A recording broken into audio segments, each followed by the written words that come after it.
365 Sports. Well,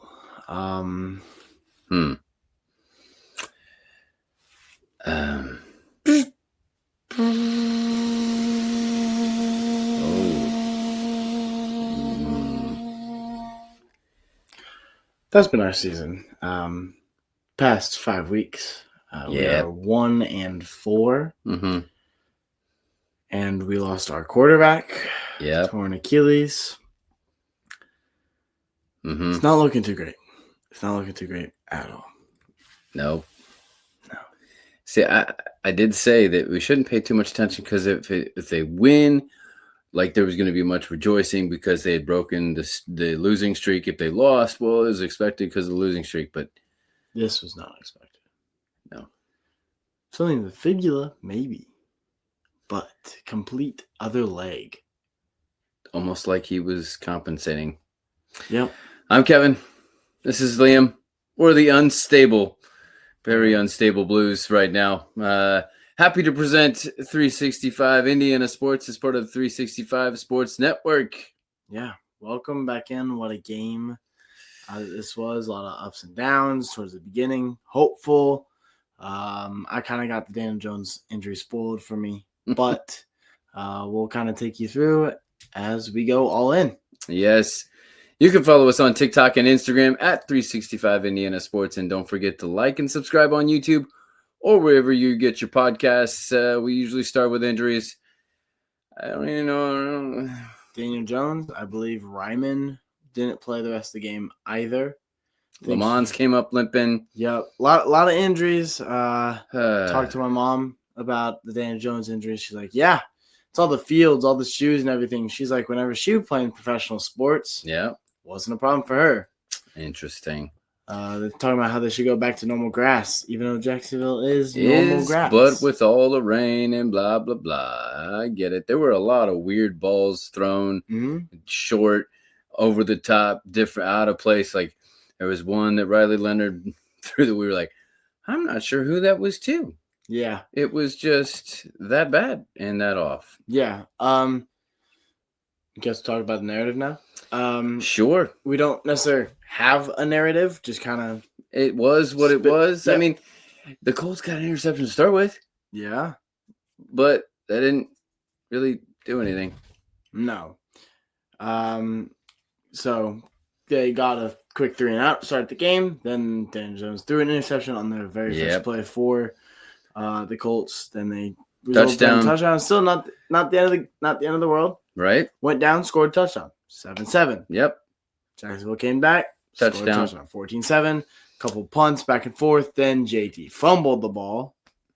Because, he's trying to do his best for his backup quarterback. Mm-hmm. But don't reach the ball out, especially in the rain. Come on. The only time you will reach the ball out is on a big fourth down or you're trying to get a touchdown. Right. That's the only time you should. Right. Reggie Wayne said, don't reach the ball out unless you know you're going to get it.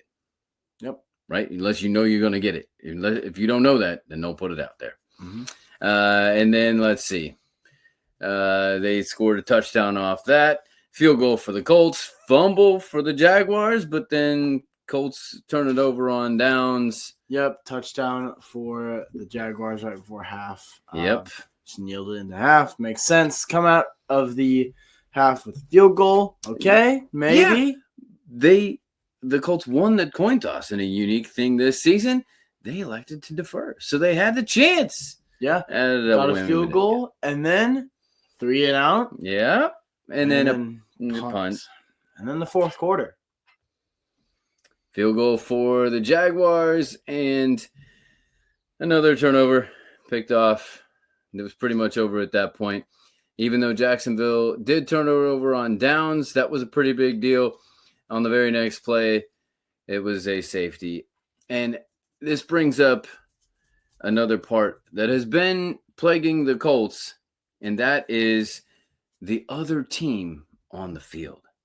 The team not wearing one color or another, or even helmets, and that would be the black and white. The team in black and white that seems to, now, I know that we have Indianapolis bias, but And we've been talking about it a lot, especially within the past 3 games. Right. But when even the announcers, like there was the interception that was just for this, it was caught by Pittman, and who was it? Newsome. They're just right on it at the same time. A tie goes to the offense. Always. And every single person on the broadcast, including Gene Sarator, the retired actual official, said, oh, yeah, that should go to the offense. That should be overturned by New York. Nothing was done about it whatsoever, even though it was a turnover, which are always reviewed. Nothing.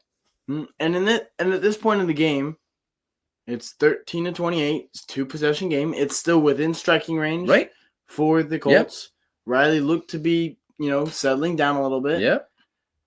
And then that was kind of just the dagger. Mm-hmm. And like you talk about, not letting refs affect the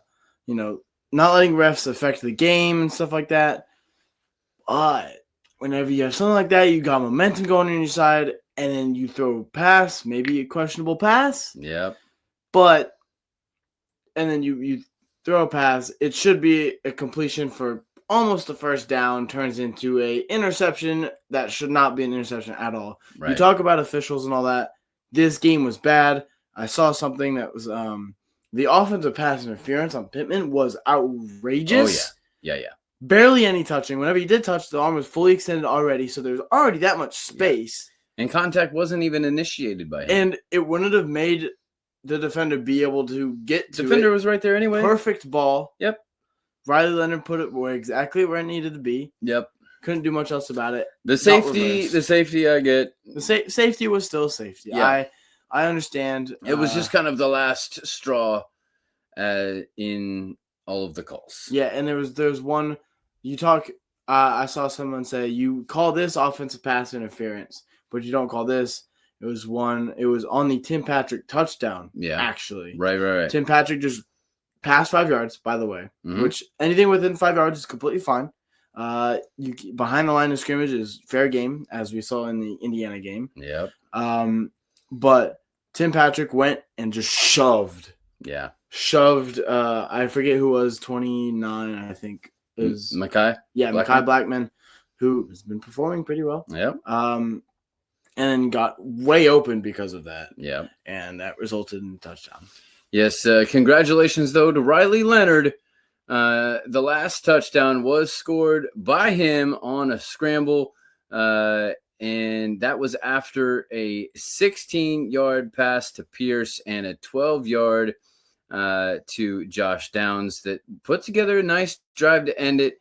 Too little, too late, but congratulations to Riley Leonard getting his first NFL touchdown. That leads us to the stat sheet. Yes, for the Colts, Daniel Jones threw that interception, but ever after that, 5 for 7, 60 yards, looking pretty good. Yep. After that, Riley Leonard, 18 for 29, 145, and an interception for him. Yep, but the rushing touchdown. Yep. Speaking of rushing, Jonathan Taylor, 21 carries, 74 yards, and that was the first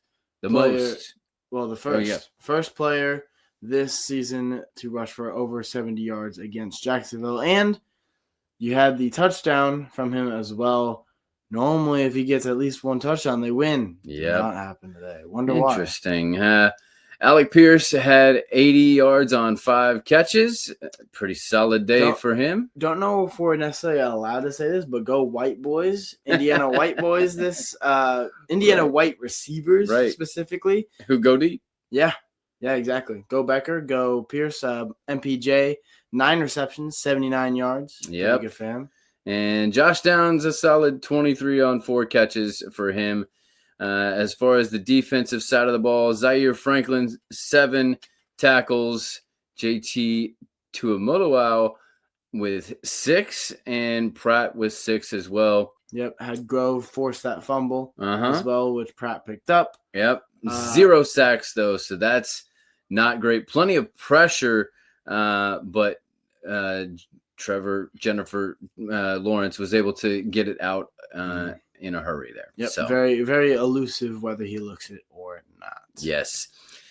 So in the end, Jacksonville was able to put the Colts to bed. Speaking of which, Joi Baby Sleep Sacks can help you put your little one to bed. Click the link in the description for more on that.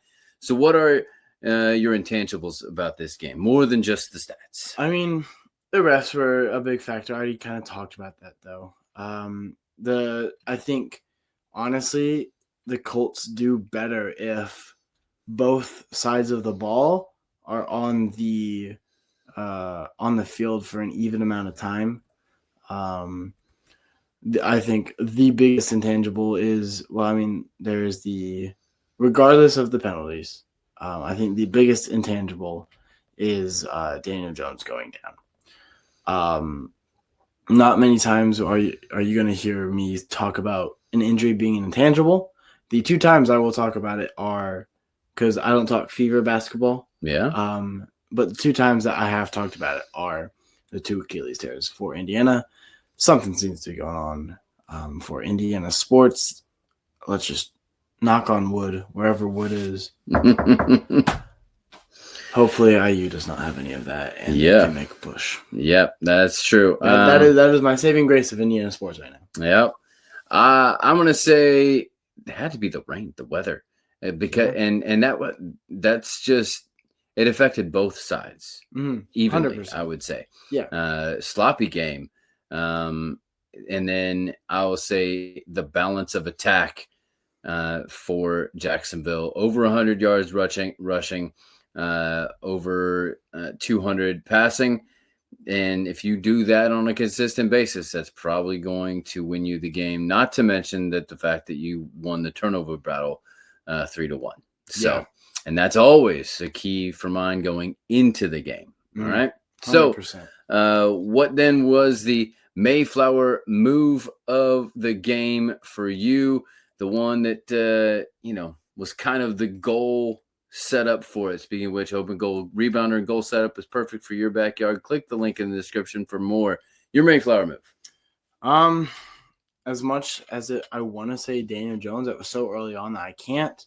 You got to be able to train, prepare for that, keep that goal in mind. But we're not talking about the goal rebounder. We're talking about farm hounds, healthy treats for training puppies. We love it here at Country Mountain Dogs. Click the link in the description for more. Got to be able to train, prepare for that. Riley Leonard, you got to be ready. Yeah. He looked to be a little flustered at the beginning, and then he kind of calmed down, and he was performing pretty decently. But I think my Mayflower move of the game is that interception on the MPJ. It should have been a catch for MPJ, just wasn't. Not how it was called, but I do believe that was the kind of turnaround for them. I couldn't agree more. I think that was kind of the nail in the coffin. As you said, like there was some momentum, there was potential there as they kind of had something going after the half break, but that it was all pretty much done and over at that point. So that leads us to our star of the game presented by Underdog Fantasy Sports. You can... you may not want to take Daniel Jones anymore because he's done, but maybe Riley Leonard sparked your interest. And I know his connection has been great with Tyler Warren. I think they're roommates on the road and things like that. So may be something to look out for. Take a look at this from Underdog Fantasy Sports, and we'll give you our stars on the game on the other side. Football's back, and Underdog is the best place to make picks and win money all season long. Playing on Underdog is easy. Just pick whether your favorite players will go higher or lower on stats like touchdowns, receiving yards, interceptions, and more. Get your picks right, and you could win up to 5,000 times your cash. Download the app today. Sign up with promo code COLTS to score $100 in bonus funds or bonus entries when you play your first $5. That's promo code COLTS. Millions of fans have already won billions making picks on Underdog. Will you be next? Underdog, make picks, win money. Must be 18 and up, 19 and up in Alabama, Nebraska, 19 and up, and in Colorado for some games, 21 and up in Arizona, Massachusetts, and Virginia, and must be present in a state where Underdog Fantasy operates. Terms apply. Offer not valid in Maryland, Michigan, Ohio, and Pennsylvania. Concerned with your play? Call 1-800-GAMBLER or visit www.ncpgambling.org. In New York, call the 24/7 Hope line at 1-877-8-HOPE-NY or text HOPE-NY. That's 467-369. Start of the game. Yep. Let's hear yours first. Okay, sounds good. Mine, I gotta go defensive side of the ball with the 3 turnovers. Seemed to kind of be everywhere he needed to be. Devin Lloyd. He was doing a lot of different things. Obviously, the Colts lost, so not always do I give it to a player from the other team, but in this dominant of a performance, I'm going to say Devin, because he was playing the run, he was rushing the passer, he was playing cornerback, he was kind of everywhere he needed to be, playing multifaceted role. So Devin Lloyd is mine. What about you? Brian Thomas Jr. had some big catches. Yep. So I almost want to go him, but it wasn't only him catching the ball, it was Trevor Lawrence delivering. So I'm going to go and psych you guys out, not be Trevor Lawrence, because he has not performed well in recent years. He was 17 of 30. He was about like 59%. So it wasn't like, wow. Right. And he hasn't performed well in recent years. So you know why he's performing well? The coaching. Liam Cohen is your star of the game. He has turned around this offense. Not saying Trevor's a system quarterback, but he looks to be that way right now. Yeah. So I'm going to give it to Liam Cohen, who is an offensive-minded coach himself. Yep. Lost one challenge, but got the second one mysteriously. Yes. I guess it was okay. So that is all that we have for today. We'll be back with our Unstable Pick 6 NFL predictions and a preview of the Colts in Seattle playing the Seahawks. Riley Leonard's first road game after he got his first touchdown this week. We'll see how that goes. A little abbreviated this week because we're going to be on vacation, so we're going to come to you special from a few different places on our vacation. So enjoy some time. Take a little break with us, and even if you do a staycation, and we will see you throughout this week a little bit here and there. Yeah, this is Liam. And this is Kevin. Reminding you to stay 365 Indiana Sports. 365 Sports.